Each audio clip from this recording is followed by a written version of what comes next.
Hi, my name is Andrea Herbert, MD, and I'm here to talk about airway and intubation. Okay, welcome to intubation. So today we're going to go through my way of doing a step-by-step orotracheal intubation. So this is oral intubation. We're not going to do nasal. We're going to talk about the step-by-step, checking the equipment, checking that everything you have is prepared. I want to go over the dexterity of how I think the best way to hold and position your hands and doing manual dexterity, because oral intubation, this is a really eye-hand motor activity. So I'm going to tell you how I like to intubate, how I've taught medics over the years, and it's generally been well received and it works for me. So there you have it. So first thing is you're checking your equipment. So your equipment is your safety. So if you've checked your equipment, and preparation is key. So I say prepare to succeed. So basically what I'd like to do is the same way every time. Intubation is a life-saving maneuver.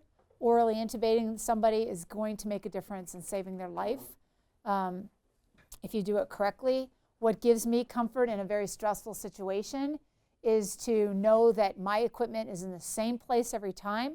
I've checked it the same way every time. I grab the same equipment every time.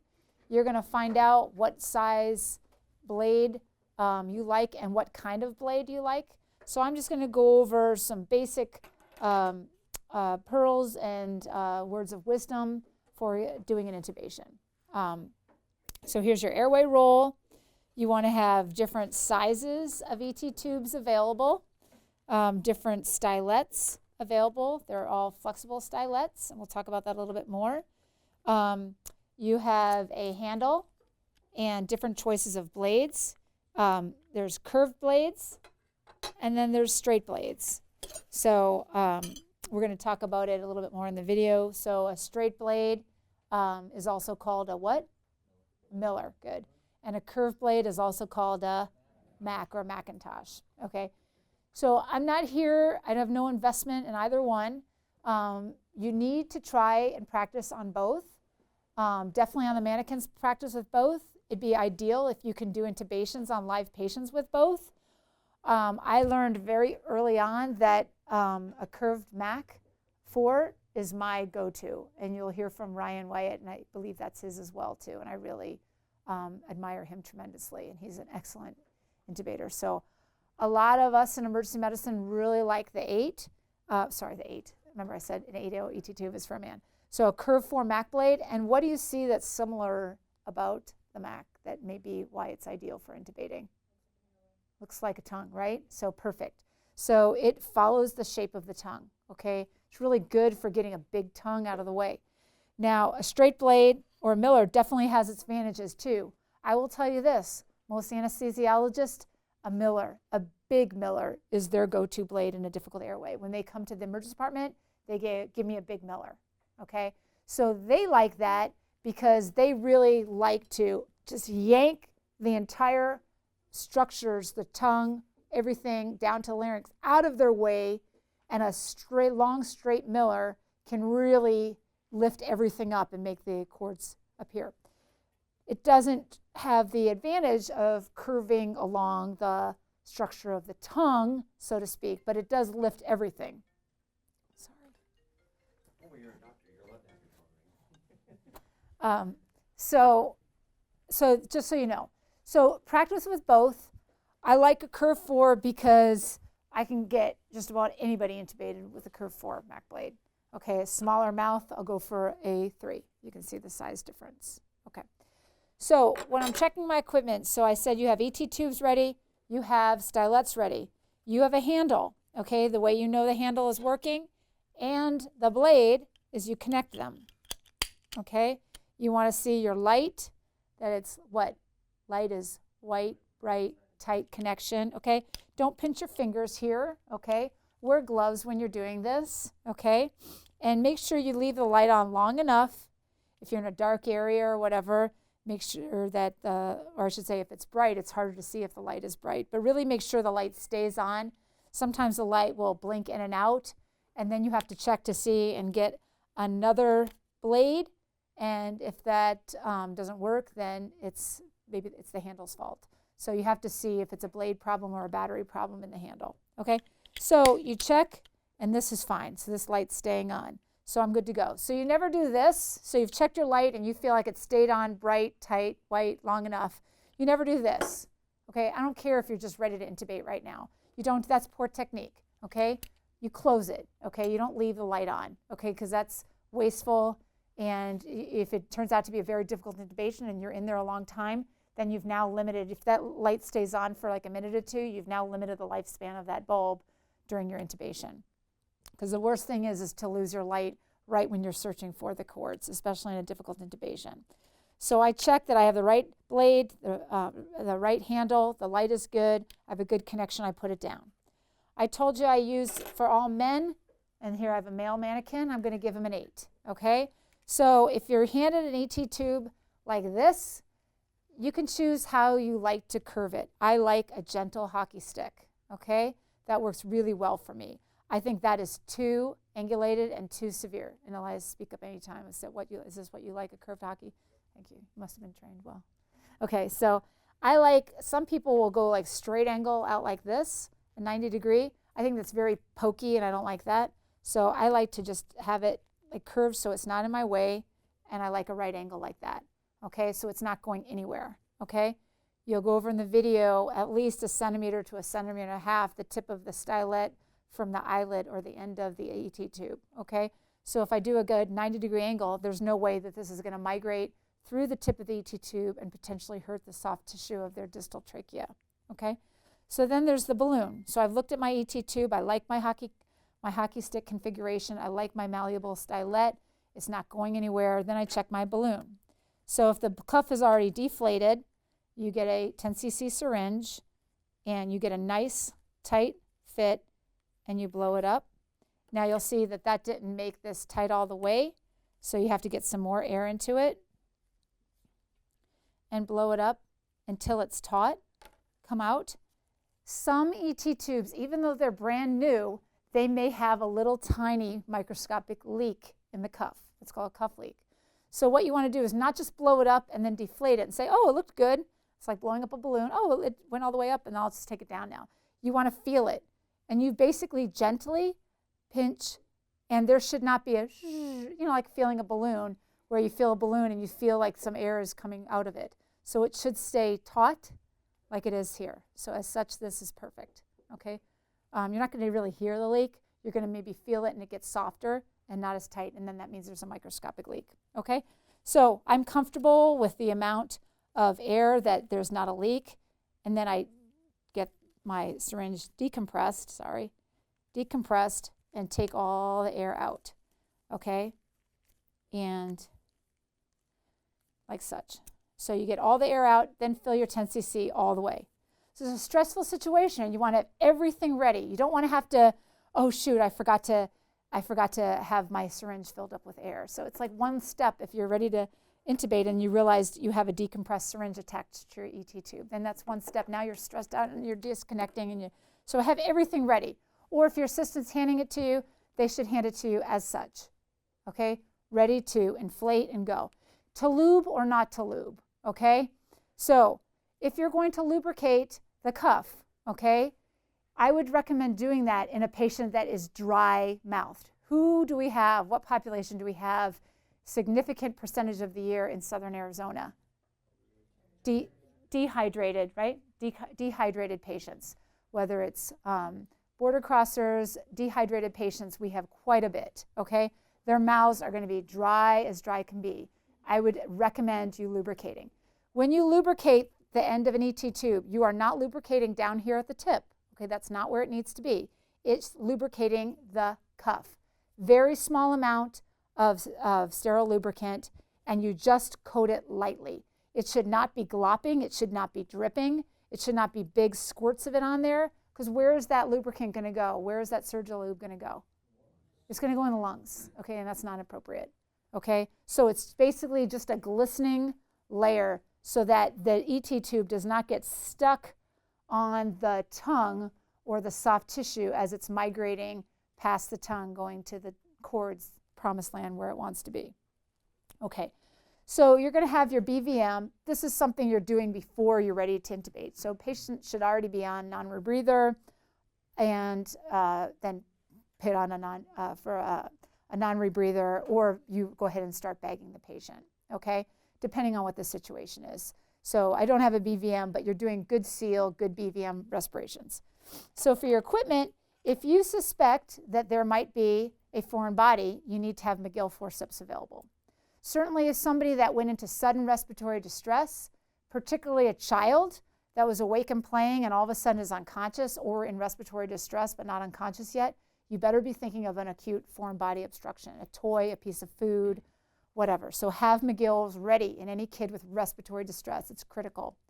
Also, if you look at a patient and they are dentally challenged, they have teeth that are loose that you think may be knocked out, I would have McGills ready, okay? So you have that ready in case a tooth accidentally gets dislodged. Okay, so as regarding, that was preparation. So stage 1 is preparation. So I've prepared, obviously suction is going to be hooked up either to a suction, portable suction, or for us in the emergency department, we have wall suction.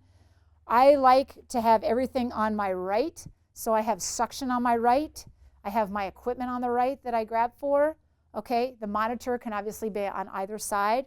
If I have a respiratory therapist, I'll usually have them on whether side is less crowded and such. But I have always had the suction on my right-hand side. So if I'm intubating in a stressful environment, on the floor, on a bed, on the ground, wherever, in the cafeteria, that I always know that if I had a portable suction, they would put it on the right-hand side, and that's where I'm used to having it. So no matter what stress I'm in, I know where my equipment is. So have everything ready. So I'm going to intubate him with a Curve 4 Mac blade and my 80 ET tube right here. So I have everything ready. So when you're ready, and I'm going to do it without the mannequin first so you can see my techniques. I want you, if you're standing and doing your first intubation in the emergency department, or if you're in the field on the ground with the patient, I want you to think that their head is here and you're standing at the head, and think that you want your angle of how you're holding your hand on the blade, your hand on the handle, that you want this to be in a 45-degree direction away into the world, okay? Your world could be in the emergency department in one of our ER rooms. Your world could be in the back of a truck. Your world could be in the bedroom of the patient's house when they're found on the ground next to the bed, unconscious, unresponsive. But I want you to think 45-degree direction of your thumb is part of the handle, and it's going 45-degree direction away from you. Because if you do that, you're going to find the cords, and you're not going to rock back and injure the teeth. And it's not so much that I don't want teeth getting injured. It's the fact that if you're injuring the teeth, that means you're rocking back and you're not finding the cords. So it's improper technique and not getting you where you need to be, and the teeth are the victims or the byproduct of you not getting where you need to be, okay? So when you're ready, when you have everything ready, it is best to try to do intubation with both hands, okay? In the beginning, you might be stressed and you might want to manipulate the head and have somebody hand you the ET tube. I think that's fine, okay? If you're intubating with me, I will definitely hand you the ET tube. I will definitely help you, okay? So some people, it takes a while before they're ready to manipulate the head, open up the mouth, and do all that while they're holding the ET tube at the same time. And I get that. That's totally fine. Okay, so when you have the head, obviously we talked about before, you're going to look at what makes a difficult anatomy for the airway. You're going to do what you can do to try to open the airway and improve your chances of success, okay? So if it's a non-trauma patient, you're going to do what to their head and their jaw? You're going to do head tilt, chin lift, okay? And you're going to find that especially in a patient that's decreased level of consciousness or certainly unconscious, where you pull their jaw, they're really going to stay that way, okay? So, so you pull out their jaw as much as they can. And then I like scissor opening, of course, with gloves, okay? So anytime you're touching somebody's mouth, you're obviously wearing gloves, and you have to be careful if you're not comfortable touching the inside of a patient's teeth. But a scissor opening really does help open their mouth, okay? So scissor opening, you're crossing your fingers, and it's really something you kind of have to see, or you can do it that way, but you really get more bang by just opening with scissors, or you can actually just pull down their jaw. And like I said, generally it will stay that way, okay? You're first gonna, of course, remove their dentures. Anything that comes out easily, you're never gonna struggle and try to rip out a bridge or anything like that because you think you have to get everything out before you orally intubate. If it comes easily, you take it out. If it does not, leave it in, okay? And be very careful. Some of these will cost like thousands of dollars, so you do not want to hurt their bridge. So you've looked and you've opened their mouth, you've suctioned them as appropriately, not aggressively, but suctioned so that you have a nice, clean, dry, pristine mouth to go into, okay? Recognizing if they have a big tongue, okay? So the technique is this. So when you're ready to go in, that's when you turn your light on, okay? You're ready to go in. The head is here. Everybody does it the same way. It's uniform, that you hold the laryngoscope with your left hand, the tube with the right hand, whether you're right-handed or left-handed. Do not hold like this, okay? You've lost your dexterity if you're holding too much on the blade. Definitely don't do this, and I see a lot of people do this in the beginning. They think their whole hand needs to be on the handle. It's really right there in the middle. This is like the crotch of the laryngoscope blade and handle. I like to have my hands right there, and I make my thumb part of the handle. So this is all one unit, and this is so helpful if you're intubating in the back of the truck without me even being in the back of the truck. I know this is the way to do it, because if the truck is moving, you're going fast, you're going code 3. If you are moving, your whole hand and the blade moves as a unit. If you're like this, you're going to knock it inside their mouth and damage teeth and damage the mouth, because you're jerking with your wrist and your hand is causing damage inside because you don't have good control over the blade inside the mouth. So best control is if somebody knocks me, very little movement, because I don't have a vice grip, but I have a secure grip because I'm gripping at the union of the handle and the blade. Does that make sense?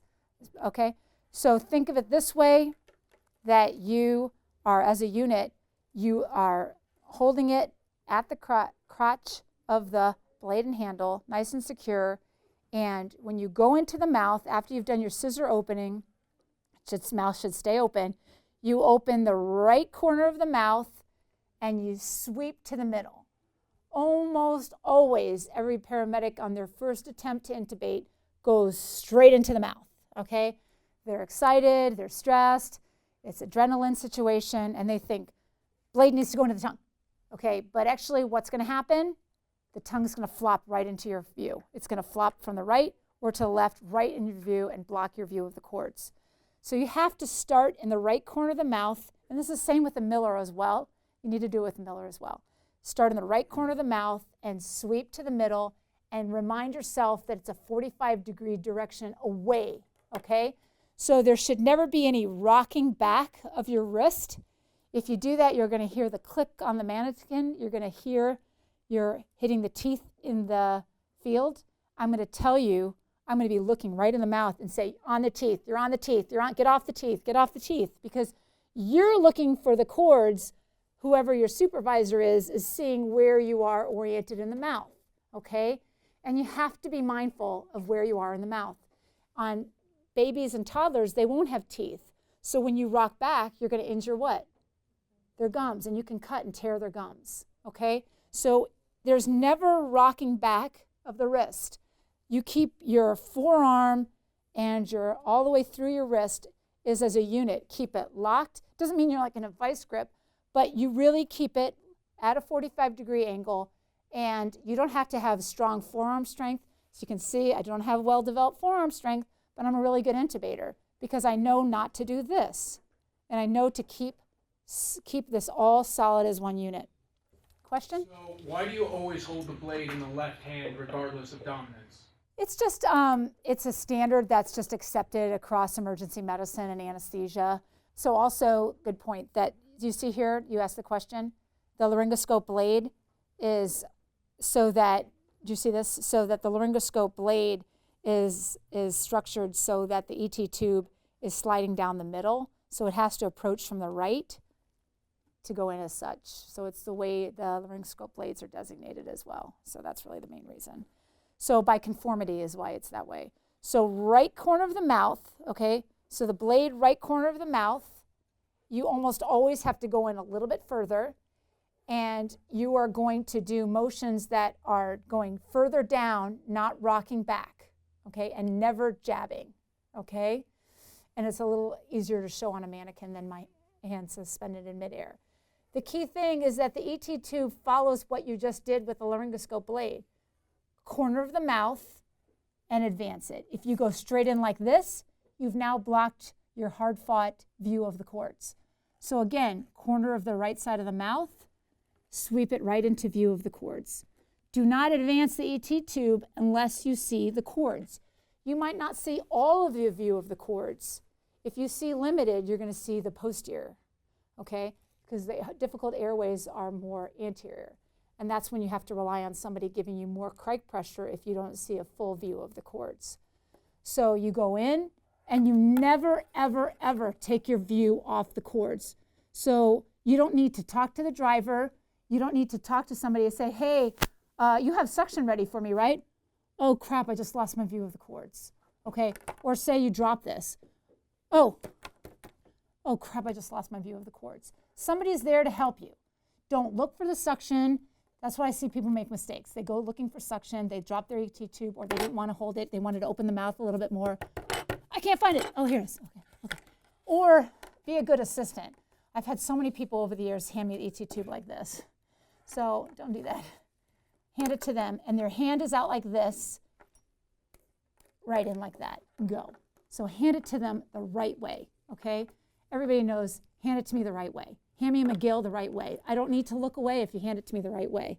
So you go in, and you never take your eyes off the cords. No matter the ambulance is moving, you don't look away.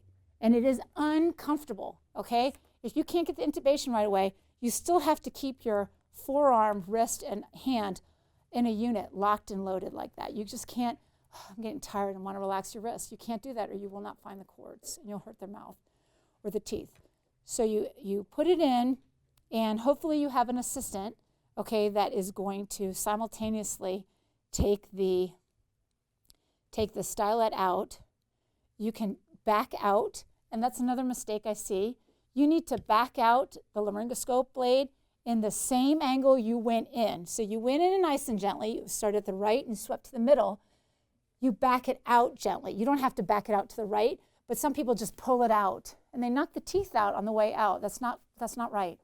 So you back it out and come out gently, okay? Because everybody just wants to know if the tube's in the cords. Oh, I got to see the end-tidal CO2. Oh, just come out real quickly, and they don't think, and they're hurting the patient. So you take it out gently. You're securing, this is hard obviously to do all by myself, but you have the ET tube in, and somebody's taking the stylet out, holding the ET tube in place. This one's really rigid. And at the same time, inflating the cuff. You might need to do it twice and inflate some more air in the cuff.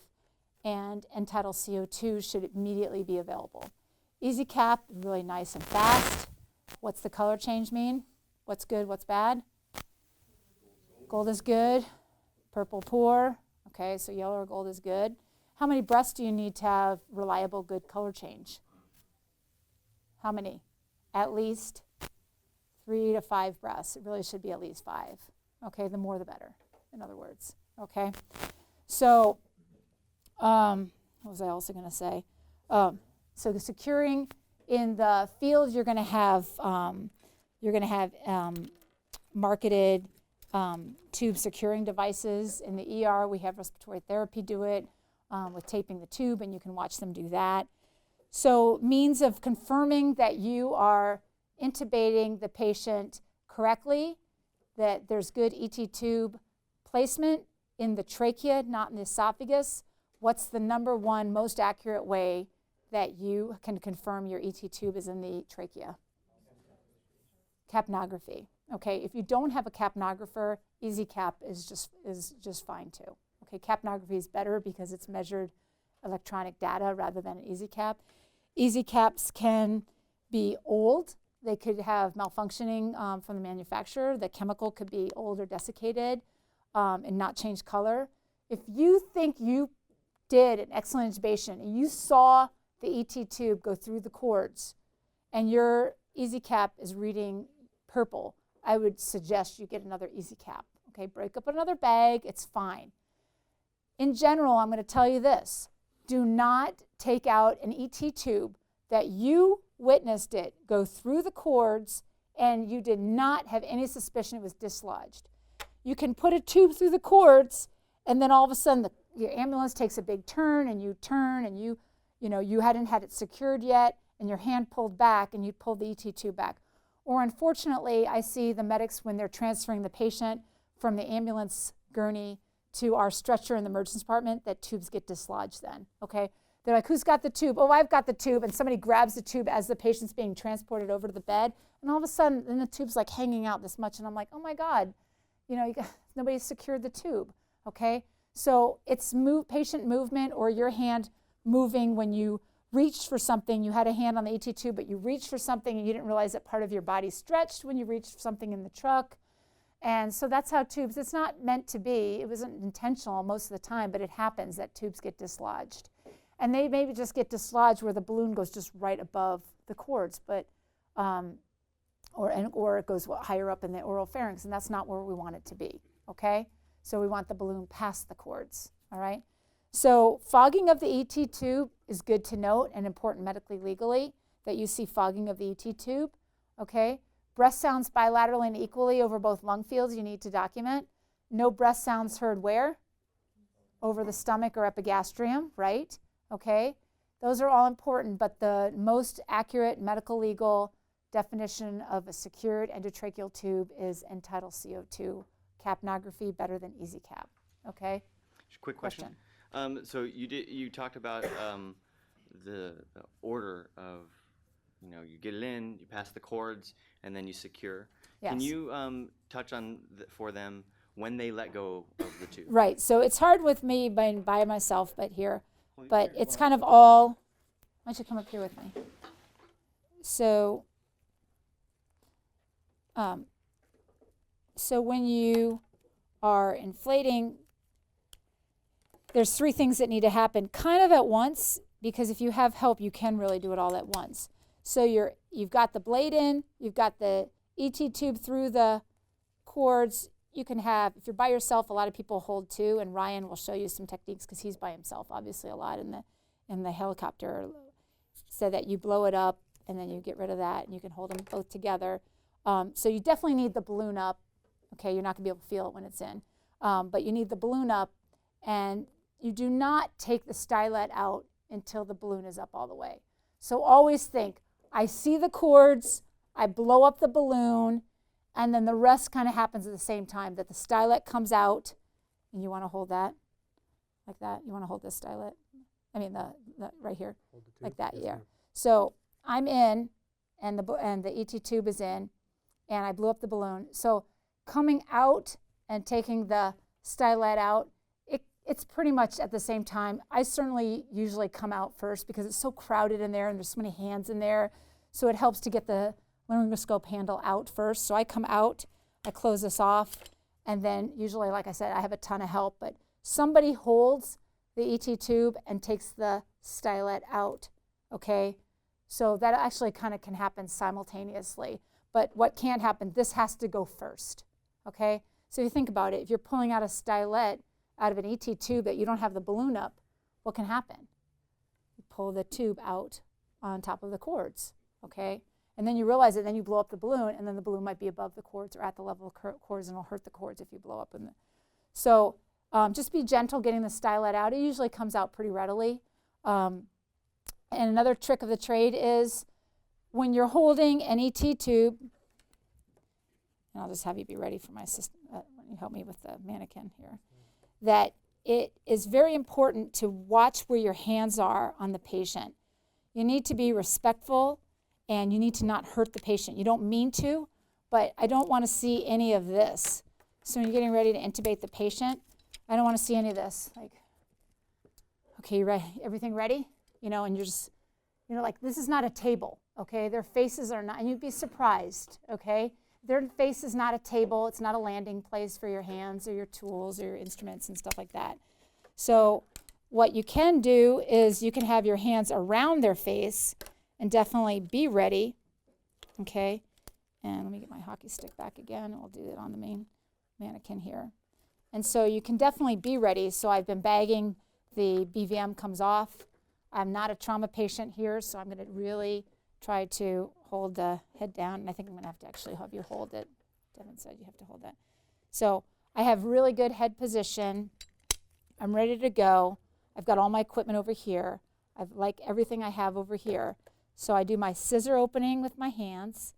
And I see medics in the field that they'll tell me they'll do this or whatever. I think that's okay. I just don't want, like, hey, when are we going to intubate? Elbows up on top of their eyes or on their face or whatnot. So it's scissor opening, okay, inspecting the mouth, do a last minute suction, suction, suction, again, so you have a dry, pristine field. So steps are scissor opening, light on, right corner of the mouth, sweep to the middle, nice grip on the crotch of the handle. My thumb is part of the blade. I might need to go like this a little bit, and I look, and it's totally fine to have your forehead on their face like this, because it's really, as long as you're not directing pressure to their eyes. So there we go. So corner of the mouth, midline, and it's in. So I say to my assistant, balloon up, coming out, gently. I'd get the light off. And this is what I want to teach you.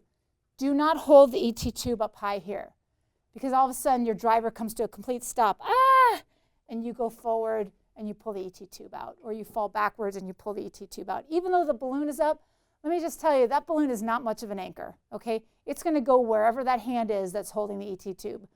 Trust me on this, okay? So you will have success about not dislodging a tube if you keep your hands pinched on the ET tube at the level of their mouth. And it's perfectly fine to have your hands resting like this. So a lot of medics, a lot of doctors, a lot of anesthesia, they'll rest their hands like this the whole time they're talking. They'll intubate and they'll talk to the surgeon. Their hands are like this the whole time. So pinch on the face is fine, but just watch your hands are not on their eyes or on their nose, that kind of thing. So pinch, and then you ask your assistant, can you get the stylet out, please? Okay. See, now this one's really stuck. I need two hands on this one. It's not going to be like that in the real life, okay? But you got to watch what you're doing, and people sometimes really get very lax about holding the ET tube, and it's a shame when it gets dislodged because you just did all that work, okay? So then you should immediately have the easy cap already hooked to a BVM, so it is seamless that you have hooked this on, and this should be attached to the BVM. So you put it on, and how many breaths? At least 3 to 5, okay? And you want to see fogging of the ET tube. You want to see chest wall rise and fall equally. No breath sounds over the stomach or epigastrium. You want to see yellow color change. And you want to inspect to make sure you didn't hurt the patient, okay? I didn't click the teeth. You didn't hear any clicking, right? So your assistant can also be looking to make sure, I don't know if you looked to see how far away I was from the teeth, but I was not anywhere near the teeth. Glad I passed. So look to see, because sometimes, unfortunately, I have hit the teeth, okay? I've hit the teeth in patients. I have very small mouth opening, and it's a critical situation. And they don't need to be criked just because they have a small mouth. It's just you have to, I just have not a lot of movement in the mouth, and I just have to make sure I get it, or else I have to call anesthesia or do it. Glide scope actually helps reduce that problem because you don't need a lot of mouth opening with the glide scope. So really try to keep hands down low, okay? No jerking, jabbing. So I don't want to see any of this. I can't see the cords. I can't see, and you'll be surprised that it's not really that rough, but I do see kind of jabbing, all right? So when you go in, you don't see it. Well, I guess I have to take this out. Can you take the blue ear out? So if you don't find it, you go in there, and you almost don't ever find it. Let me just get this out. Almost always your first attempt, like this first attempt, I'm at the base of the cords, and then I go a little bit further in, okay? So migrate it down and 45-degree angle away, and think I need to go deeper and more interior, but almost always crike pressure will help you find the cords. So RT or your assistant in the truck say, I need more crike pressure, okay? And sometimes even they call it burp. So burp actually works really well. It's backward, upward, rightward, posterior, or whatever. So just putting a little upward pressure can make the cords pop into view. So anesthesia likes the burp. So anyway, and then you find the cords, okay? Suction when you need to. Don't think you can only suction before or after. There's plenty of times I'm in there and have a view and then I lose it because of pulmonary edema fluid or vomit. So suction, but again, never take your eyes off the cord. Suction, okay, tube, okay? So don't take your eyes off. Suction if you need to, if you're losing your view. Somebody tells you the sats are dropping, get out, okay? You cannot let your ego get in the way. It's very frustrating, especially you think, oh, the doc's only gonna let me have one chance. And we say, the sats are 90. Okay, and I tell you, keep going. And then I say, the sats are 84. Okay, you need to come out. You need to come out, okay? When the sats are dropping, patient's not doing well, it's taking too long to intubate, or the patient's deteriorating, or both, okay? So if somebody tells you the sats are dropping or they're developing a new arrhythmia, you need to be mindful about that. You need to park your ego, and you need to get out and let somebody more experienced do it, okay? Questions? Do you have any recommendations for when they verbalize as they're doing, what they're seeing? I think that's fine. For me, usually it's, what do you see? What do you see? Do you see the cords? Do you see the cords? Do you see the cords? Because I think it's really, it's vomit, or it's blood, or it's fluid, or it's foreign body, or pulmonary edema fluid, that there's something above, or they just usually just don't see the cords right away. And a lot of it is because a lot of patients have to have their head really manipulated good. And we have a trick that anesthesia and ER doctors do is we roll up a towel and put it between their shoulder blades, and that actually makes their cords pop out. So we'll do some tricks to make their cords come out. So when I can't see the cords, there's things that we do in the ER. So I need to know if you can't find the cords, because maybe I can't either. Maybe I think it's an easy intubation, you get in there and you can't find the cords, and then I go in there and I look and I'm like, crap, I can't find the cords either. Okay, let's bag them up, let's roll them over, let's put a towel between their shoulder blades, and a lot of times that helps, okay? This is for doing a direct laryngoscopy. Like I said, the glide scope is really making this almost obsolete, okay? Because the glide scope really finds the cords for you.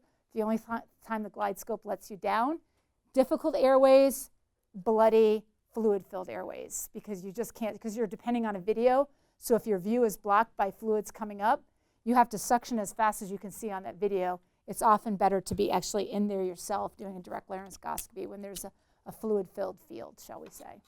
Most patients are going to be between 20 to 24 centimeters, okay? So that's really important, and I'm sorry I passed by that. So you want to say how many, you want to, for documentation purposes, what size tube and where the tube is at the teeth or at the gums or at the lips. You can make a choice.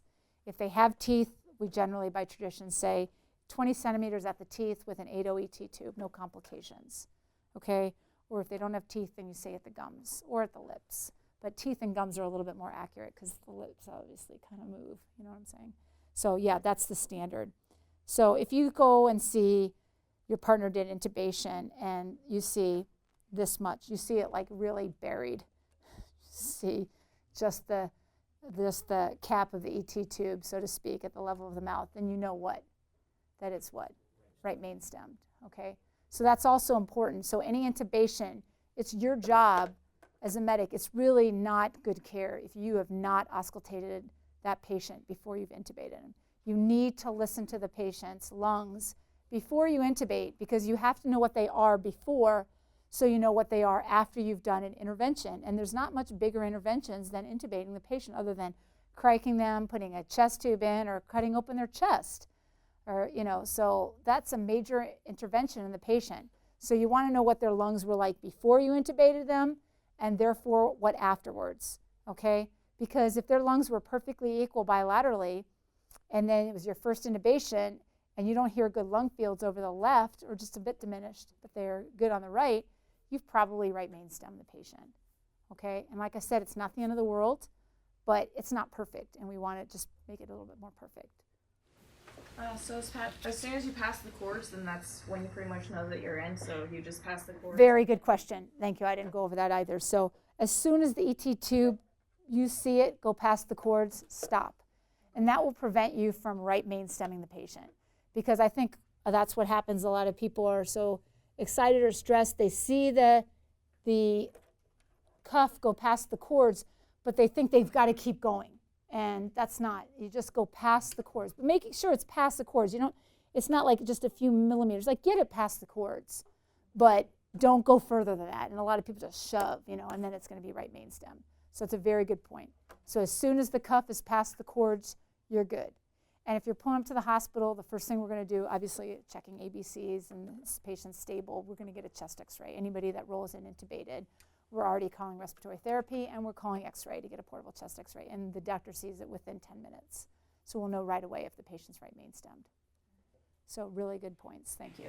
If you suspect a right main stem and you back up ET tube, should you deflate the cuff and pull out, or Okay. should you? Yeah. So in the field, I don't prefer that you as students, that I don't want you manipulating the tube in the field. Okay. So that needs to be done by a senior medic, and in the hospital, you're gonna only do it under the supervision of a physician. Okay. Because it can be backed out too far. So when we see it right main stemmed on the chest x-ray, or somebody from the field brings in a patient and I see that this is buried to here, I'm going to pull the ET tube back out some more because I know it's right main stemmed. Whether I hear decreased breath sounds or not, the tube should not be buried like that, okay? So, so it is always deflated first. So that balloon has to be deflated because you're pulling back.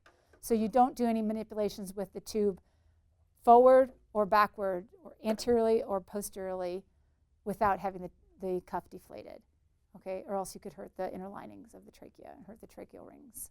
So it has to be completely deflated, and then you manipulate the tube. And the respiratory therapists in the hospital, they're the ones doing it. The physicians can do it, but usually we'll say to RT, pull back the tube 2 centimeters. It's right main stemmed, or it's at the carina, pull it back 2 more centimeters. So if anybody know the perfect place for ET tube placement on a chest x-ray, it's about 2 to 3 centimeters above the carina in the distal trachea. Okay, and that gives excellent adequate oxygenation to both right and left main stem bronchi. Exactly where do you want to seat the tip of the Mac blade when you go in? Okay, so you want to, as you're going from right to the middle of the tongue and sweeping, you want the tip to go down straight midline as far as you can go to reach the cords. So you're hoping the tip, whether it's the Mac blade or the Miller blade, to reach just to the level of the cords. It's just not long enough usually to go past or through the cords. So it's designed for a length like this for a reason, for adults. And so the tip is really going to be just, and there's a video that shows it better, or actually it's on a cadaver that we'll get to this afternoon, that the tip is really going to be just above the level of the cords. So you have a view of the cords hopefully staying open because the patient is unconscious or because you've paralyzed them. And so that the cords are right below the tip of your blade, and you can see it with your hand locked. And you might get tired. Like I said, I don't have much forearm musculature, but I don't care if I get tired, and I can hold my forearm like this for a long time if I have to do multiple intubations and I don't have any help. If anesthesia in the middle of the night is doing a case and I'm the only one that can intubate in the hospital, I've got to be the only one that can intubate in the hospital, okay? Or cric them. But I can't let myself get tired, because when you get tired, you get muscular fasciculations and that kind of thing. You can't let yourself do that. So you hold it locked in for as many times as you need to intubate the patient, and that you make sure that you go from the right corner of the mouth toward the middle, and that you don't obstruct your view until you get the tip of the ET tube just at the level of the cords, so you can see the tip passing through the cords. And that has to be your documentation. I visualize the ET tube passing through the cords. I say that on every patient, okay?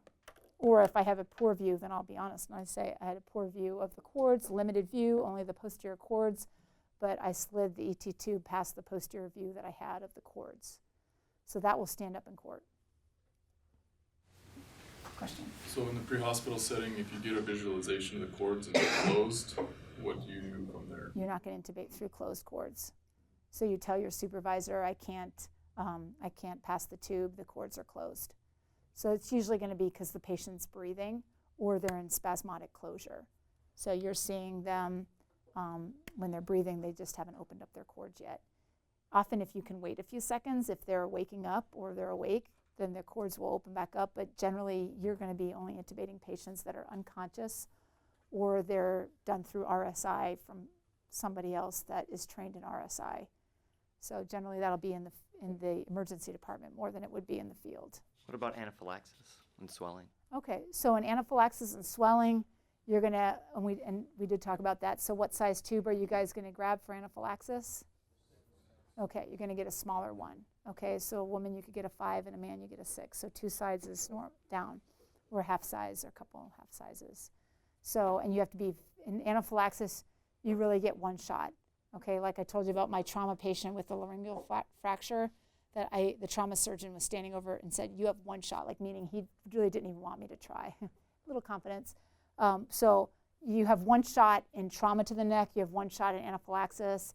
Smoke inhalations, those have also been one of my most difficult intubations, where they're really swollen and soot all the way down to their cords. I've had to dig out soot I've dug out soot with the McGill forceps. I've made a tunnel and just burrowed and made a quick tunnel and took soot out and then intubated through that.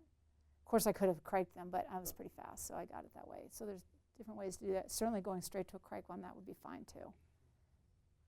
So be mindful of swelling, be mindful that there's intubations that you're only going to get 1 attempt, and the most senior person should do it. Any other questions? No? Thank you. Thank you, Devin. Thank you.